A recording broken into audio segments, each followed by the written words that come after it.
নমস্কার বন্ধুরা, আজকে আমি তোমাদের সঙ্গে আমার বাপের বাড়ির হোম ট্যুর শেয়ার করব। ওই যে সামনে দোতলা প্লাস্টার ছাড়া বাড়িটা দেখতে পাচ্ছ, ওইটাই হচ্ছে আমার বাপের বাড়ি।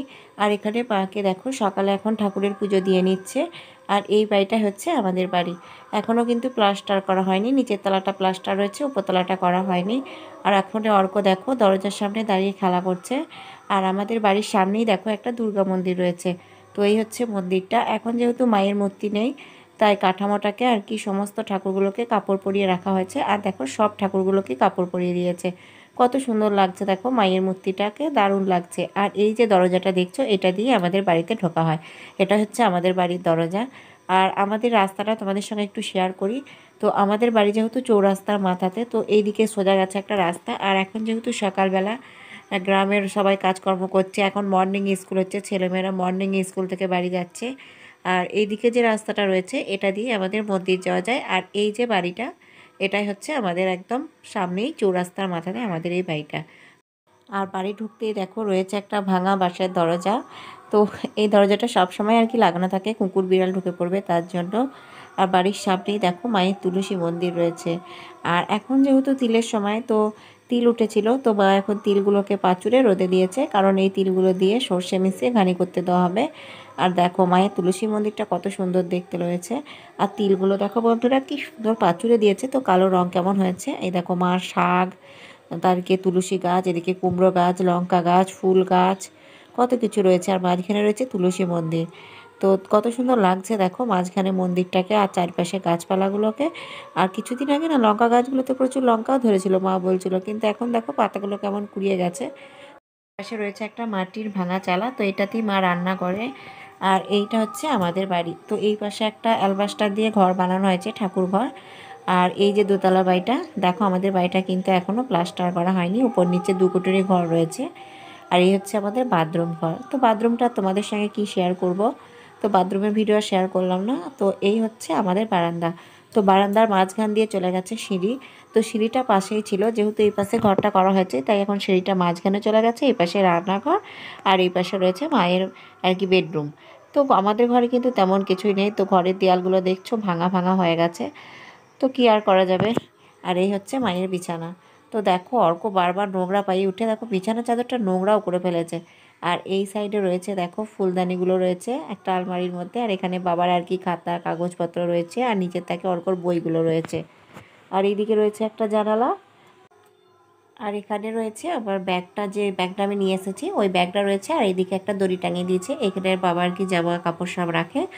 আর বাঙ্কারের উপরে দেখো মা আর কি লেপ তোষক সব বস্তায় করে ভরে রেখেছে। তো রাখা কোথায় আর রাখবে, তাই বস্তায় করে উপরে রেখেছে। আর ঘর ঢুকতেই দেখো বাম পাশে রয়েছে মায়ের কৌটোকাঠির মধ্যে আর কি মশলাপাতি, চিনি, বিস্কুট সব ভরা রয়েছে। নিচের তাকে কাপ প্লেট, তারও নিচের তাকে জলের বোতল রয়েছে। আর এইদিকে একটা আলমারির তাকে দেখো আয়না, চিরুনি, পাউডার, শ্যাম্পু, সাবান সব কিছু রাখা রয়েছে। আর উপর তাকে মুড়ির ড্রাম রয়েছে। আর এই হচ্ছে আমাদের আরেকটা জানালা।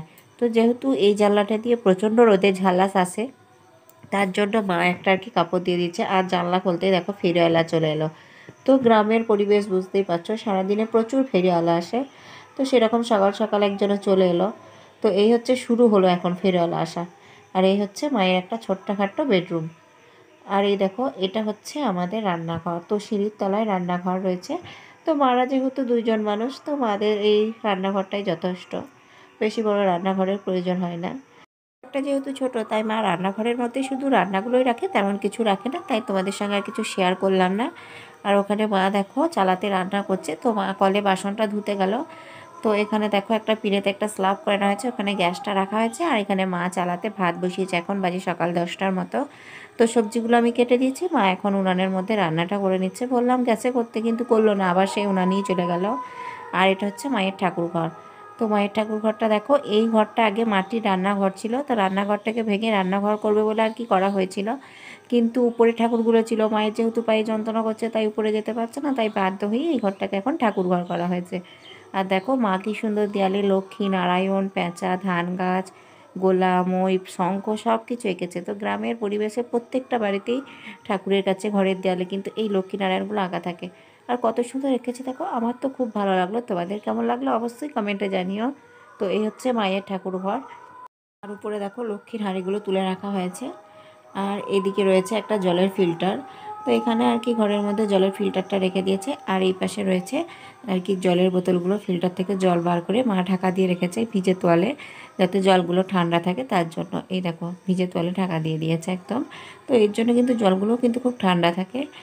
বন্ধুরা দেখতে পাচ্ছ আমাদের বাড়িটা যেহেতু খুব ছোট, তাই আলুগুলোকে এই ঠাকুর ঘরে এনে ঢেলে রাখা হয়। এদিকে থালা বাসনগুলো রেখে দিয়েছে, আর মা এদিকে কৌটো কাটি রেখে দিয়েছে। এই ঘরে কিন্তু আমিষ কোনো জিনিস ভরা হয় না, সবার কি নিরামিষ জিনিস ভরা হয়। দেখো ফলগুলো সেই ষষ্ঠীতে এনেছিল, সেই থেকে এখনও রয়ে গেছে। এখনও 3টে আম, শশা, আপেল সব রয়ে গেছে, এখনও ফুরায়নি। তো এই দেখো মায়ের কৌটোকাঠিগুলো দেখো সব সাজিয়ে রেখে দিয়েছে। কিন্তু এই ছোট্ট হলো না, আমার এই ঘরটাকে খুব ভালো লাগে। আমার তো ছোট্ট বাড়ি খুব পছন্দ আর কি। ছোট্ট বাড়ি হলে না সব কিছু সাজিয়ে গুছিয়ে রাখা হয়, কিন্তু বড় বাড়ি হলে কি হয় বলো তো, সব কিছু আর কি সাজানো গোজানো হয় না। তো তারপর দেখো চলে যাচ্ছে উপরে। আর এখানে দেখো মা আর কি ধান সিদ্ধ করেছিল, সেই কুড়োগুলোকে বস্তায় করে ভরে রেখেছে। দেখতেই পেলে 5-6 বস্তা কুড়ে রেখেছে। আর এখানে বাবা আর কি গরুকে খেতে দেবে বলে ভুসি খোল সব মিক্সড করেই টিনের মধ্যে রেখে দিয়েছে। তারপর দেখো বন্ধুরা আমরা চলে এলাম উপরে। তো এই হচ্ছে উপরের আমাদের ছোট্টখাট্ট একটা বারান্দা। তো যেহেতু ঘরে কেউ শোয় না, তাই দরজাগুলো লাগানো রয়েছে। তো এখন আমি দরজাটা খুলে নিলাম। তো এই হচ্ছে আমাদের উপরের ঘর। তো ঘরে ঢুকতেই দেখো চালের বস্তা, নিচেতে কুড়োর বস্তা, উপরে চালের বস্তা। তো যেহেতু বর্ষাকালে বান বন্যা আসবে, তো সেই জন্য আর কি চালের বস্তাগুলোকে একবার উপরে তুলে নিয়েছে। আর উপরেও দেখো একটা চৌকি রয়েছে। যেহেতু উপরে কেউ শোয় না, তাই মা বিছানাপত্র সব গুটিয়ে রেখে দিয়েছে। আমরা যখন 2 বোন একসাথে আসি তখন আর কি বিছানাগুলো পাতা হয়। তো ষষ্ঠীতে যেহেতু কেউ আসেনি, দিদিরাও আসেনি, অর্কর বাবাও চলে গেছে, তার জন্য মাকে বললাম আর তোমাকে বিছানা পাততে হবে না, আমরা নিচেতেই শুয়ে পড়বো। তো উপরে দেখো মায়ের দুটো বড় বড় 2-3টে বাক্স রয়েছে। যেহেতু মায়ের আলমারি শোকেস কিছুই নেই, তাই বাক্সর মধ্যেই কাপড় চোপড় ভরা থাকে। আর এগুলো কিন্তু অনেক দিনের আগেকার বাক্স। আর দেখো উপরের ঘরটা কিন্তু এখনও আমাদের প্লাস্টার করা হয়নি। আর 2 বছর বন্যা হওয়াতে না আমাদের জমিতে আর কি চাষের ফসল কিচ্ছু পায়নি গো। তো সেই জন্য উপর ঘরটা প্লাস্টার করা হয়নি। উপর ঘরটা প্লাস্টার করার পর থেকে দিদির বিয়ে দেওয়া হলো, তার কিছুদিন পর আবার আমার বিয়ে। তো একটার পর একটা হওয়াতেই আর প্লাস্টারটা করাই হচ্ছে না। তো বাবা বলছিল করবো, আমি বললাম এখন আর করতে হয় না, আর করে কি করবে। তো এই দেখো জানলা দিয়ে দেখো বাইরের পরিবেশটা তোমাদের সঙ্গে একটু শেয়ার করি। তো এই হচ্ছে একটা জানলা। এই দেখো আমাদের এই জানলা দিয়ে দেখো রাস্তাটা শেয়ার করলাম। আর এই দেখো ছোট্টখাট্ট বারান্দা, এই বারান্দাতে অর্ক খেলা করছে। দেখো পাট কাঠি দিয়ে জল দিয়ে কেমন খেলা করছে দেখো। আর কালকে যেহেতু আমি বাড়ি চলে যাব, তার জন্য বাইরে আর কি বিছানা চাদরটা আমি কেচে দিলাম। বাইরের আর কি হাতে পায়ে খুব যন্ত্রণা করছিল তার জন্য। আর দেখো গ্রামের প্রত্যেকটা ছাদে এখন তিল মেলা রয়েছে। এখন যেহেতু তিলের সিজন, তো তিল তো মেলবেই স্বাভাবিক কথায়। তো প্রত্যেকটা ছাদে উঠানে এখন তিল শুধু। আর এখন একটা গাড়িতে করে ধান নিতে হয়েছে, তো এখন ধানের বস্তাগুলোকে রাস্তার মাঝখানে গাড়িটাকে দাঁড় করিয়ে ধানগুলো লোড করছে। তো তারপর চলো আমরা চলে যাব আমাদের ছাদে। তো দোতলা সিঁড়ি দিয়ে চলে যাব ছাদে। তো সিঁড়িতে এসেও দেখি ঘুঁটের বস্তা রেখে দিয়েছে। তো মা দেখো ঘুঁটেগুলোকে আর কি বর্ষাকালের জন্য এখানে যেহেতু উপরে তেমন কি ওঠে না, তাই সিঁড়িতেই আর কি লোড করে রেখে দিয়েছে। তো মাকে বলছিলাম তুমি কি সব সিঁড়ি লোড করে রেখে দিয়েছো? মা বলছে কোথায় আর রাখবো। তো চলে এলাম ফাইনালি দেখো আমরা ছাদে। তো আমাদের যেহেতু এক কুটুরি ঘরের ছাদ, তাই ছাদটাও কিন্তু খুব ছোট। আর এই ছাদটা কিন্তু আমার কাছে না খুব ফেভারিট।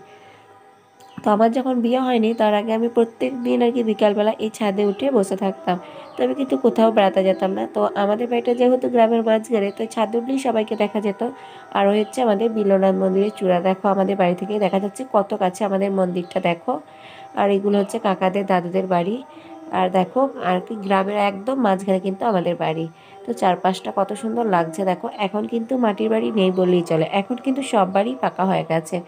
আর কি কারোর একতলা, কারোর দোতলা। আগে কিন্তু অনেক বাড়ি কাঁচা ছিল, মাটির ছিল, কিন্তু এখন দেখো সব ছাদে থেকে দেখলে চারিদিকে শুধু দোতলা বাড়ি বেশি। তো একতলা বাড়িও নেই বললে চলে। তো দেখো আমাদের গ্রামটা তোমাদের ছাদে থেকে একটু শেয়ার করে দিই।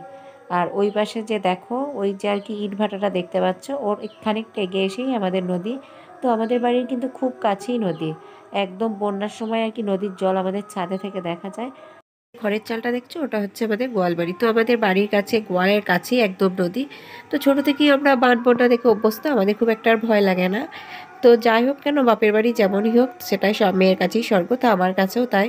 তো আমার এই বাপের বাড়ির ভিডিওটা তোমাদের কেমন লাগলো অবশ্যই কমেন্ট করে জানিও। ভালো লাগলে একটা লাইক করো, নতুন বন্ধু হলে চ্যানেলটিকে সাবস্ক্রাইব করে আমার পাশে থেকো। টাটা।